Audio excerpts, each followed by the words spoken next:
پہلا انداز مالک کائنات رب ذوالجلال نے جو ارشاد فرمایا انا اعطینا کل کوثر، میرے حبیب ہم نے آپ کو کوثر دیا ہے، ہم نے آپ کو کوثر عطا کیا ہے۔ یہ نہیں فرمایا کہ ہم نے نبی کو کوثر عطا کی یا ہم نے رسول کو کوثر عطا کی، یہ رب کائنات نہیں فرمایا، بلکہ کیا فرمایا؟ آتینا کا، آپ کو تجھے عطا کر چکے ہیں، تجھے عطا کر چکے۔ کیونکہ رب کائنات اگر نبی یا رسول کا لفظ استعمال فرماتا کہ ہم نے رسول کو کوثر عطا کیا، ہم نے نبی کو کوثر عطا کیا، تو لوگوں کے ذہن میں شک آ سکتا تھا، ہو سکتا ہے اس نبی سے مراد کوئی اور ہو، اس رسول سے مراد کوئی اور رسول ہو، تو تعبیرات اور توجیحات میں اختلاف پیدا ہو سکتا تھا۔ تو رب کائنات نے سارے فرق مٹا کر کوئی اور لفظ ذکر نہیں فرمایا، براہ راست حاضر کی ضمیر رب لے کے آیا اور شک سارے ہی ختم کر ڈالے کہ میرے محبوب ہم نے کسی رسول نبی کو کوثر نہیں عطا کیا، ہم نے تجھے کوثر عطا کیا ہے، ہم نے آپ کو کوثر عطا کیا ہے۔ اگر رسول اور نبی کا کلمہ مالک کائنات لے کے آتا تو شک پڑتا، جس طرح آج بھی ہمارا یہودیوں کے ساتھ اختلاف ہے کہ حضرت ابراہیم علیہ السلام نے جو گلے پہ چھری چلائی تھی، ہم اسماعیل علیہ السلام کو مانتے ہیں، یہود حضرت اسحاق علیہ السلام کو مانتے، کہتے نہیں وہ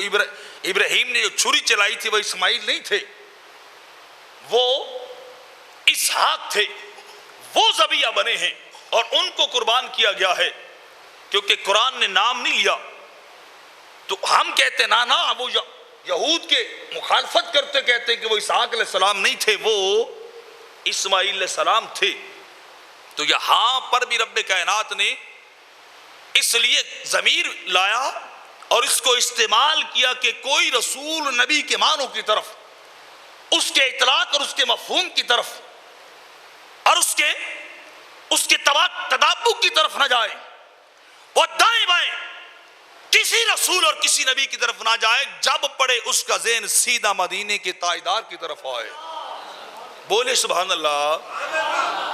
تو سرکار کے لیے ضمیر لایا رب کائنات، تجھے عطا کی ہے، تجھے کوثر ہم نے تجھے عطا کی ہے۔ اور دوسرا نقطہ جو یہاں اہل علم نے بڑی محبت کے ساتھ لکھا ہے کہ اگر رب کائنات یہاں کہتا ہم نے نبی کو کوثر عطا کر دی یا ہم نے رسول کو کوثر عطا کر دی، تو ہو سکتا تھا کسی کے ذہن میں یہ شبہ یا یہ سوال چلا جاتا کہ یہ جو کوثر کی عطا ہے یہ نبوت کے وسیلے سے ہے۔ کس کے وسیلے سے؟ بولیے کہ نبی بنایا تو نبوت کی وجہ سے رب کائنات نے کوثر اپنے حبیب کو عطا کر دی، یا رسول کا لفظ ہوتا